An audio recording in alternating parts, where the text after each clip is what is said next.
So, do you believe in divine guidance? Yeah. The God speaking to us in some ways, maybe in the still small voice or in signs or symbols or words, thoughts, something like that. Some people call that intuition. Some call it angels. Science of Mind teaches us that we are surrounded by infinite intelligence and that we are immersed in limitless wisdom. You feel it? You feel it? It's always pressing against us. And that we're always receiving this divine guidance. But it's up to us whether we want to recognize it and allow it into our lives. Right? So, Ernest Holmes is the founder of our Centers for Spiritual Living. And he says, what we lack is perception of divine guidance and its operation through us.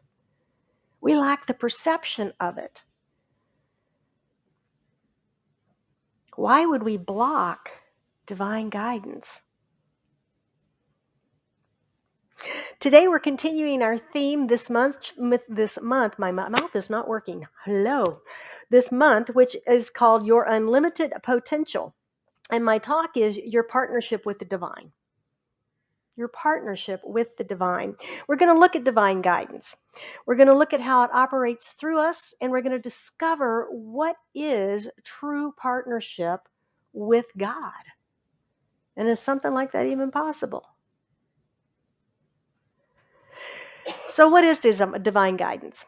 As I said, it is the things we call intuition. Maybe it is angels. Maybe it is voices that we hear, feelings we feel in our bodies. Maybe it's signs and symbols that we see from the outside. What is your definition of divine guidance? How do you know when God is communicating with you in some way?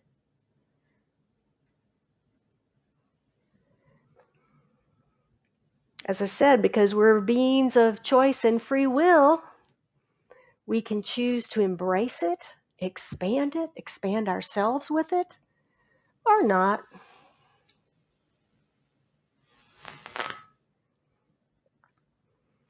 But if you believe what Holmes says to us, that we are surrounded by infinite intelligence, immersed in limitless wisdom, why wouldn't we listen and take action? Take that inspired action. Move our feet, as we say, treat and move our feet. Ernest Holmes, again, founder of our Centers for Spiritual Living, he says the heartbeat of the universe is at the center of every living soul. Think about that. The heartbeat of the universe is at the center of every living soul, and the presence of God within us awaits patiently for our recognition. We must awaken to the realization that a divine partnership has already been formed between the seen and the invisible. We should daily feel a deeper union with life, a greater sense of the indwelling God, the God of the seen and of the unseen within us. We have it all every day, pressing against us, available to us every day. But what happens? Anybody get distracted? Yeah, we get caught up. We get distracted with all this activity and stuff that's right in front of us, and we forget to check in. We forget to listen. We forget to notice.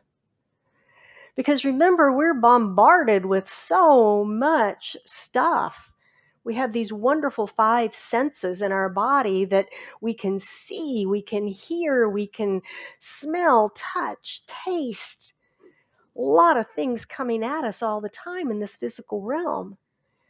And we have this wonderful subconscious that helps us to filter out a lot of it so we don't go absolutely crazy by looking at all of it, right? But are we filtering out some important information? Are we filtering out our divine guidance? If you've ever discovered something out of the blue, have you ever said that? It just came out of the blue. I don't know where it came from. Didn't see that coming. A lot of times we just chalk it up to that, don't we? Just out of the blue, rather than saying, that's a God thing. That is a God thing. That is infinite intelligence working through me right now, delivering divine guidance through me. Or maybe you've solved a puzzle or a riddle or problem. That's infinite wisdom working through you, folks. It's infinite wisdom. And even playing a game. Anybody play games? You know the strategy, you know the rules, you know what's going on. But if you're about to play a piece or a card or something, there's a little intuition or something in there too, isn't there? It tells you, oh, they might need that 5. I'm going to keep it and give them the 8, right? You know the strategy, but there's something in you that's just guiding you. And this is the divine. God is in everything. God is in everything. So, how can we better harness this divine guidance and allow it to work in our lives? How can we harness it? We know that's what we're about here, right? Is teaching principles and practices so that we can use and apply them in our lives, make it a practical teaching for us. So when we think about how laws work, whether we're talking about spiritual laws or physical laws, we know that we have to work with their nature, right? We work with the law, not against it. And the more we work with it, the more successful that we'll be in using those laws of our lives. Let's take the example of gravity. Let's take the example of gravity. And those ancient Romans, back in 500 BC, long time ago, right? Long, long time ago. They had a problem. And they realized they needed to solve this problem because it was really becoming quite a messy problem. You see, people were throwing their human waste out the windows into the streets below. And not only was it becoming a health hazard, it was rather stinky and nasty and kind of becoming just a problem. So they decided they had to fix this problem. And they realized that, oh, I can't say that, stuff runs downhill. And so they used gravity and they developed canals and channels and things. This is still remnants of it that exists today, that would allow that waste to flow from the latrines that they created into the rivers and streams. Now, we know that kind of polluted their water and stuff. That's a different problem. But anyway, they got rid of the waste and cleaned up the streets. But they used gravity. They worked with the law to go in the direction of that gravity was flowing. Now, today, when we design modern sewer systems, we try to do the same thing. We try to make it as much gravity flow as we can because installing lifts and pumps is expensive and they require maintenance and they can break down and they can have problems. So we also try to go with a gravity system. We try to work with the law. Now, that's just one example of how we work with the natural law of gravity. Anybody live in Scottsdale? Most of us do, yeah? Have you ever seen that big, giant, beautiful green belt that runs through kind of the middle of Scottsdale? It's about 11 miles long. It's called the Indian Bend Wash. It is the location of a natural wash that goes from way up north to way down by the river. It's about 11 miles, I think. And our city forefathers decided that, gee, this was a flooding wash that happened all the time when the rain happened up in the mountains. And they decided to beautify it and make it a recreational path that we can use. But in doing so, they also reinforced it so that the water stays within those boundaries. And we don't have flooding of Hayden Road. If anybody's been here very long, you know what that used to be like. But that's another way that we've used gravity, allowing that natural drainage to flow into the river where it wants to go in the first place, right? So spiritual laws. When we think of spiritual laws and spiritual principles, they work alike for everyone, just like these physical laws do, right? They don't have preferences. They work alike for everybody. But the good news is we can specialize them just like we can specialize the laws of gravity by directing it to work with it. So we can do the same with our spiritual laws. When we begin to accept that we are recipients of this divine guidance and that it's not by some special compensation that we are. It's just by the fact that we're born, we live, we have life, we exist, that we receive this divine guidance. It's part of who we are because we are one in the one, right? So we receive this all the time. It's always giving to us. So we can work with this law by becoming more aware and awake to it, to apply it in our lives and to work with it. So you may be thinking, okay, Reverend Jill, divine guidance is really cool, but if it's really available to everybody and it's always coming at me, why are there problems in the world? It's a logical question, right? If we're getting divine guidance all the time, and divine guidance is infinite intelligence and limitless wisdom, why are there problems? Well, you remember a guy named Marcus Aurelius? He was an ancient, I think he was Greek philosopher. Yeah, wrote a little book about meditations, wrote down some of his thoughts and things about that. And he had that pithy little saying, obstacle is the way. A lot of books and things have been written about it. Well, he means that problems or obstacles, rather than being roadblocks, are really detours to our divinity, to a bigger experience of our divinity. And problems and obstacles make us stronger. Have you noticed that? Have you noticed when you're on the other side of it? Not when we're in it. I'll give you that. Not when we're in it. We're on the other side of it. You feel more confident. You feel smarter, maybe. You survived it. Stronger. Yeah. That's what happens, is that obstacles and problems give us the opportunity to expand our intelligence, expand our consciousness and our wisdom, to get creative, to use more of our creative skills to resolve and solve these problems. So they really are gifts. The obstacle is the way, is the gift to us in expansion. If we were never challenged, we'd never grow, right? We never learn anything new. Science of mind, though, teaches us that to dissolve problems, what do? We turn away from them. Well, some people say, you're just denying them. They're still there. We say, yeah, we're denying them. You're absolutely right. We're denying them. They are not here. Well, they are here, but what we're doing is we're denying them our energy. We're denying them a food source to stay in our lives. We're denying them as the truth of our lives. What we do instead, though, the second part of that we sometimes miss, is that we are turning to solution. We are turning to answer. That's where we put our energy, our focus, and our attention. Because we know what?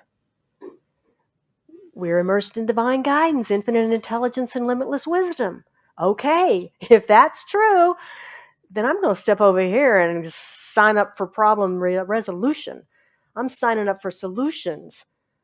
I don't want to focus my energy over there in that stuff. I'm going to stay over here in solving this issue, solving this problem. I'm going to open myself to receive the divine guidance, the wisdom of God that I know is available to me. I'm going to open my ears and open my eyes and listen and receive. Holmes encourages us to use an affirmation. He says, there is a complete answer to my problem, and I can see it in my mind now. Let's say that together. There is a complete answer to my problem, and I can see it in my mind now. Feel powerful? Yeah. It's a good affirmation. He reminds us that the law of divine guidance is just as definite as the law of attraction. Anybody heard of that little law, the law of attraction? It's been pretty popularized here the last many years. And we know how to use it, right? We focus on what it is we want. We become what it is. We embody it. We embrace it. We welcome it. It shows up. It's not quite that simple, but basically, the same is true with divine guidance. The same is true of divine guidance. We be a place that is receptive to it. So how might we use it? How might we use this law of divine guidance? Anybody do the what if book study with us? What if we choose to look at our relationship to the divine as a partnership with God? What if we choose to look at it that way? Have an intimate and personal relationship with the divine.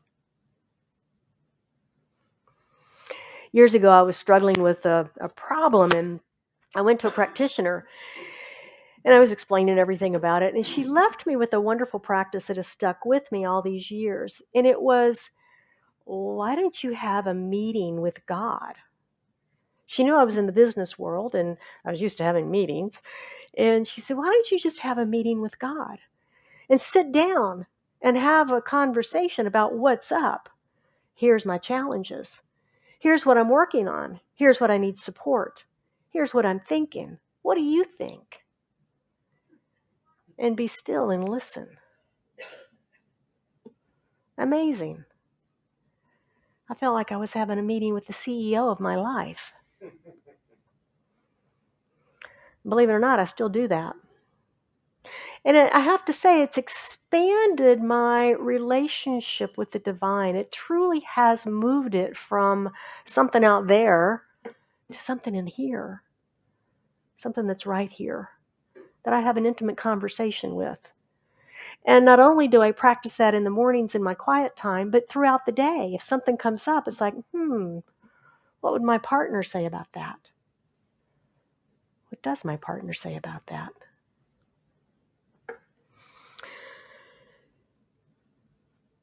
If you've ever entered into a partnership, anybody have a partnership of some sort? Yeah, if you've ever entered into one, you know that it's an agreement, right? It's an agreement where you agree with one another to cooperate to the advancement of your mutual interests. You've got something that you're mutually interested in. And so you're going to agree to partner in that, right?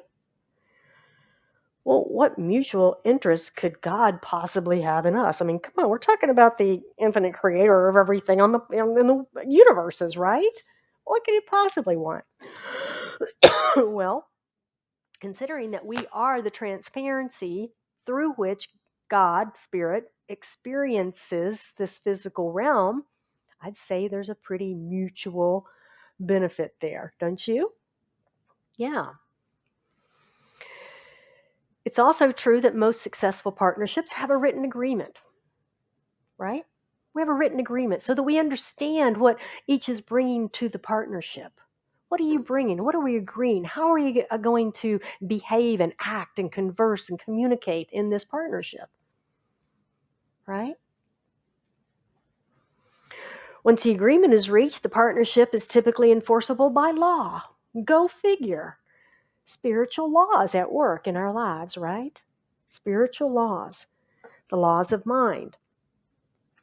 Trust and clear communication are important in a partnership. Would you agree? Yeah, trust and communication. We know that God is trust. God is faith, right? Well, the question is, do you trust God? Do you trust God to be your partner? I found this cute little sign in a shop in Virginia last summer when I was there visiting family, and it sits by my bed now as a reminder to give it to God. Give it to my partner. Let it go. Imagine if you said that every night right before you got in bed. Give it to God and go to sleep. How would your life change if you really did surrender? If you really did give it to God? Whatever it is. Accepting the divine as your partner, confidant, companion. What if you believe that you really do live in this system of divine right action? Imagine how you wouldn't resist things when they didn't seem to be going your way. Divine right action must be something right in here. Something for my good in here. There's a pony in here somewhere. Remember that joke? There's a pony in here somewhere. Ernest Holmes calls this partnership God and company. He's written a whole essay about it, God and company. And he says, God is a silent partner. We're the company. We're the company. So, how's your business of life going? How is your business of life going? Any areas that might need a little boost, a little fluffing up, as Karen Drucker says, fluffing up our auras? Well, maybe it's time to consider welcoming a new partner. All right, well, let's look at some practicing the principles and see how we might engage our new partner this week. And don't forget, you can sign up for Mindful Monday in the lobby if you would like, if you haven't done so already. It's an email that I send out on Monday mornings. It kind of recaps our talk for today, gives you the practicing the principles in detail, the quotes from today. And folks online, if you have not signed up and you would like to, you can just send me an email and I'll add you to the list. All right, number one, look for ways that divine guidance shows up for you this week. Now, this is about intention setting. So we're going to set an intention to be on the lookout. Okay, last week, or you talked last week, 2 weeks ago. You've had 2 weeks to work on this. All right. Did you see yellow cars? So many, right? Okay, this week, new intention. Look for receiving God's guidance. I am open to receive God's guidance.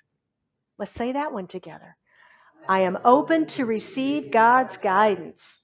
So set your intention for that this week and notice when something's out of the blue and pause and say, that's a God thing. That's a God thing. When you receive a sign, a song, a license plate, a billboard, whatever it might be, someone speaking to you, notice that. If it's responding to a challenge, a problem, or an opportunity for you. Listen for the still small voice in the silence of your morning meditations, which I know you all do, right? Yes. And then record what you discover this week. Make a record of it. Make a record of these things, that the way that Spirit is speaking to you, guiding you. Number two, write a partnering charter with God. Now, I had not heard of partnering charters until I started with the company that I'm with 20 years ago. And with every new partnership, they sit down and do that. And basically, it starts with the two partners writing down what their dreams, goals, aspirations, and everything are around this new venture. Then those come together and they see where they match and where they don't. And they begin to consensus on what's going to work for them and in the partnership. So they come to consensus and agreement on the success of the partnership and how to define that and what each other's roles are going to be. So I'm recommending we do this with our partnership with the divine. Write down a partnering charter with your partner, with the divine, with God. It will outline the terms of your relationship. What are you going to call your partnership? You're going to call it God and Company, or are you going to call it something else? Make up your own creative name. How frequently are you going to meet? What are you agreeing to do? How will you show up in this partnership? What are you seeking from the divine? What do you need from God? What gifts do you bring to the relationship? Have fun with this. This should be fun. Sit down, write it out. Oh my gosh, I am partnering with the infinite creator of all that is, the God of my being. This is going to be an exciting ride. I am open to receive. Sign it and then watch how your life unfolds. See what happens. Number 3, schedule the meetings. Be sure to set aside time to have that meeting, to have those conversations. You wouldn't be in a business partnership with someone and never communicate with them, right? So establish your meeting times. You know, if it's a Monday morning meeting, every week you sit down and you spend an hour in meeting with the divine, and you talk about what's happened last week, where you are, what you're doing. Maybe it's a daily check-in. Whatever works for you. Schedule your meetings. What are you going to need help for this week? What worked last week? Imagine how your life would be different if you did that. Creating a partnership with the divine may sound strange. Maybe. But in reality, we're already partnered because God is in, through, and as us, experiencing life as us, as we are in, through, and as it, experiencing life as it. We are united in this wholeness already.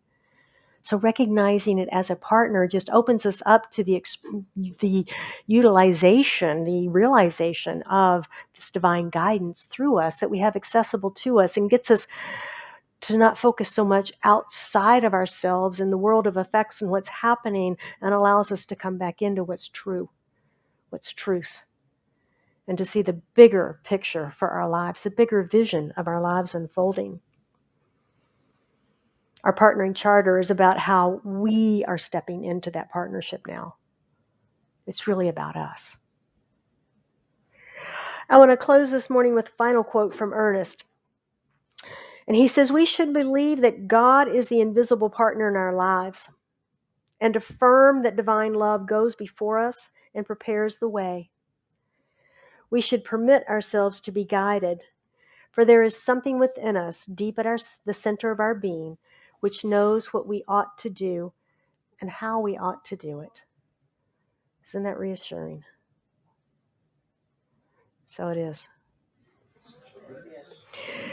Would you join me for prayer this week? Anchor this morning. As we just breathe in, allow ourselves to relax into this moment. We recognize in this quiet, in this stillness, the infinite power and presence of God. It is the infinite intelligence and the unlimited wisdom. It surrounds us. It is always pressing against us, whispering to us of our greatness, our magnificence, and our greater yet to be. I know that this divine presence is love, and it is that which has created all that it is of itself, of that love. And so all that it's created has within it, at its core, love. And that includes me, and that includes each of us gathered here today, those online, those listening later. For we are all united in this oneness, this wholeness, this activity of God, this activity of the one mind. We are that infinite wisdom and intelligence. And as I know this about us, as I know our divinity in this moment, I speak my word of acceptance, accepting the divine revelation to, through, and as each of us in our lives, as we are open and receptive vessels of this divine wisdom, of this divine intelligence, of this God spoken through us. I know that as we set our intentions this week to be even more receptive to the voice of the divine in our world, that we see reflected back to us so much beauty, so much love, so much joy, so much kindness, and so many answers to any and all questions, desires that we may have. Opportunities flow to us with ease and grace. And so knowing that, I know for anyone that has anything on their mind this day that they seek prayer around, whether it's a prayer of gratitude and thanksgiving, a prayer of need, a prayer of desire, a prayer of clarity, a prayer of healing, whatever it is that is lifted into this prayer, that we as community hold this beloved in our consciousness, knowing the full manifestation of whatever's on their heart. And how grateful I am for knowing that this is how the law works. Knowing that we are one in it, one as it. Grateful for the manifestation of this prayer. As I release it into the action of mind, into the activity of law, knowing that it is done in the invisible realm already. For the word spoken is the word made manifest, and we affirm and accept it here and now as we say, and so it is.